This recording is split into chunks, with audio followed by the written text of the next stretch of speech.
పుట్టుకతో కాళ్లు లేని వాళ్లు, వివిధ ప్రమాదాల్లో కాళ్లు పోగొట్టుకున్న వాళ్లకు నేనున్నానని చేయూతనిస్తున్నాడు ఒక ప్రవాస వైద్యుడు.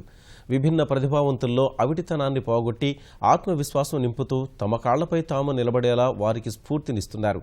స్వయంగా ఇంటి వద్దకు వెళ్లి కృత్రిమ కాలు అమర్చి వారిలో మనోధైర్యం నింపుతున్న కాకినాడ వైద్యుడిపై ప్రత్యేక కథనం. తూర్పుగోదావరి జిల్లా గొల్లప్రోలుకు చెందిన రఘునాథ్ చికిత్సానంతర వైద్య సేవల్లో అసిస్టెంట్ ప్రొఫెసర్గా గత 20 ఏళ్లుగా ఇంగ్లాండ్లో పనిచేస్తున్నారు. ఈయన 2006లో మలిరెడ్డి వెంకట్రాజు మెమోరియల్ ట్రస్టును స్థాపించి పలు సేవా కార్యక్రమాల్లో పాలుపంచుకుంటున్నారు. ఈ ట్రస్ట్ ద్వారా దివ్యాంగులకు అనేక సేవలందిస్తున్నారు. కాకినాడ ఉమా మనోవికాస కేంద్రంతో కలిసి తన సేవలను విస్తరించారు. ప్రతి ఒక్కరూ తమ కాళ్లపై తాము నడిచేలా ఒక మొబైల్ వాహనం ఏర్పాటు చేసి వారి దగ్గరికే వెళ్లి కృత్రిమ కాళ్లు అందిస్తున్నారు.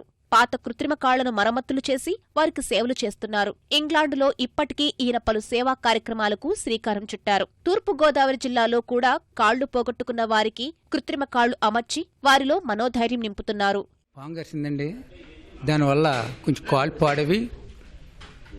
నాకు కాకినాడ సీతారాం నర్సింగ్ హోమ్లో ఆపరేషన్ చేశారండి. First time Jaipur camp Visakhapatnam పెట్టారండి.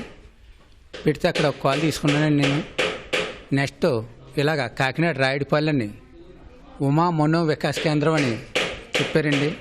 చెప్తే అప్పటి నుంచి కూడా నేను ఇక్కడ కాల్ తీసుకుంటున్నానండి. కాల్ లేదన్నా బాధ లేకుండా అండి,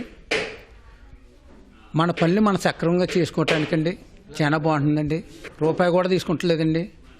మాకు వచ్చినందుకు కూడా వాళ్ళు సహకరించి ఒకవేళ ఇక్కడికి వచ్చి ఇటు నుంచి వెళ్ళకపోయినా దారి లేకపోయినా సరే వాళ్ళు ఏదో వెహికల్ మీద ఆ సెంటర్లో ఆటో వరకు కూడా వాళ్ళే దిగబెడుతున్నారండి.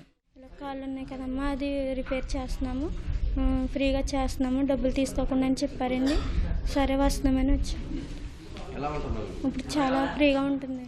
స్వచ్ఛంద సంస్థలే కాకుండా ప్రభుత్వం కూడా ప్రభుత్వాసుపత్రుల్లో సేవలు అందిస్తే మరింత మంది దివ్యాంగులకు నడిచే అవకాశం కలుగుతుందని రఘునాథ్ అంటున్నారు. మిగతా జబ్బులకి ఎలాగైతే డిపార్ట్మెంట్ ఉంటాయో ఈ రకమైన ప్రాబ్లం ఉన్న వాళ్ళకి కూడా జనరల్ హాస్పిటల్లో ఉంటే వీళ్ళందరికీ అందుబాటులో ఉంటాయి. అంతేకాకుండా వీళ్ళని మళ్ళీ మళ్ళీ చూసే అవకాశం ఉంటుంది.